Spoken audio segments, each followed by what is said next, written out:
احمد صاحب مرحوم تھے، یہ ڈرامہ رائٹر، ان سے اچھی سلام دعا تھی میری. تو ایک دن مجھ سے کہنے لگے کہ میں تبلیغ کے کام سے متاثر ہوا ہوں انگلینڈ جا کر، پاکستان میں نہیں، انگلینڈ جا کر. کہ میں ایڈمبرا میں پارک میں بیٹھا تھا، میری بیوی میرے ساتھ بیٹھی تھی، تو ایک جماعت آئی، انہوں نے آ کر اذان دی مغرب کی اور نماز پڑھی. نماز کے بعد 13-14 لڑکیاں بھاگ کے آگے آئیں ان سے بات کرنے کے لیے. تو میں نے بیوی سے کہا آؤ سنو یہ کیا کہتے ہیں. تو کہا ہم دونوں بھی پہنچے. تو جس نے جماعت کرائی تھی اس کو ایک لڑکی آگے بڑھ کے کہتی آپ کو انگلش آتی؟ کہا جی آتی ہے. کہ آپ نے کیا کیا ہے؟ کہ جی ہم نے اپنی عبادت کی ہے. تو وہ لڑکی کہنے لگی آج تو اتوار نہیں ہے. تو اس نوجوان نے کہا کہ جی ہم دن میں 5 دفعہ کرتے ہیں، صرف اتوار کو نہیں، روزانہ 5 دفعہ. وہ لڑکی کہنے لگی یہ تو بہت زیادہ ہے، آپ اس کو کیسے نبھاتے ہیں؟ تو اس نے اس کو جواب دیا. 2-3 سوال اس نے اور کیے، جواب دیا. تو کہنے لگی اچھا بہت مہربانی. اس نے سے ہاتھ بڑھایا آگے ملانے کے لیے تو وہ نوجوان کہنے لگا میں آپ سے معافی چاہتا ہوں، میں آپ کو ہاتھ نہیں ملا سکتا. تو اس لڑکی نے کہا کیوں؟ کہ یہ ہاتھ میری بیوی کی امانت ہے اور کسی کو نہیں لگ سکتا. تو لڑکی کھڑی تھی، وہ زمین پہ گر گئی، صرف اس بول وہ زمین پہ گر گئی، کھڑے کھڑے وہ زمین پہ گر گئی اور وہ بچوں کی طرح رونے لگی پھوٹ پھوٹ کے، اور کہنے لگی وہ لڑکی کتنی خوش قسمت ہے جس کے تم خامند ہو، کاش یورپ کے مرد بھی ایسے ہی ہوتے.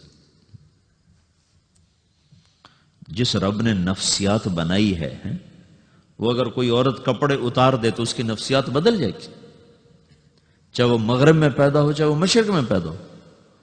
عورت کی نفسیاتی حیا ہے اور وفا ہے، وہ کسی وفادار کی تلاش ہے. تو وہ اس کو پتہ بھی نہیں ہے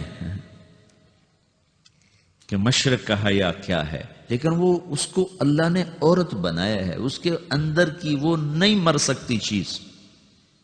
کاش یورپ کے مرد بھی ایسے ہوتے. اور آنسو پوچھتی ہوئی وہاں سے اٹھ کے چل دی. تو اشفاق صاحب مرحوم کہنے لگے میں نے اپنی بیوی سے کہا بانو آج وہ تبلیغ ہوئی ہے کہ لاکھوں کتابیں بھی چھپ جاتی، وہ کام نہ ہوتا جو یہ نوجوان اپنے عمل سے کر گیا.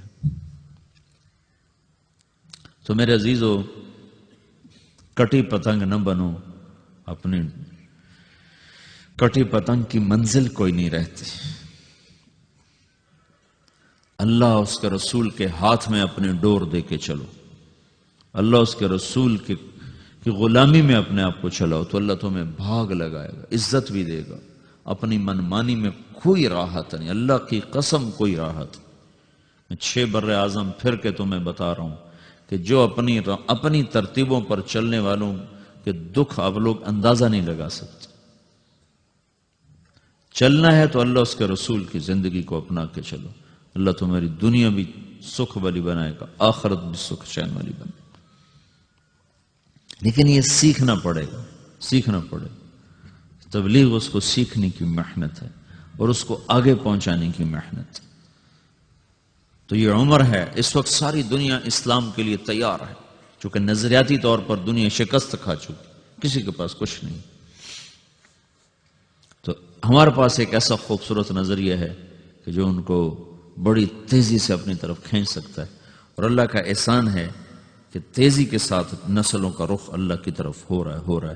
تھوڑی ہمت کرو، چھٹیوں کا وقت تبلیغ میں دو.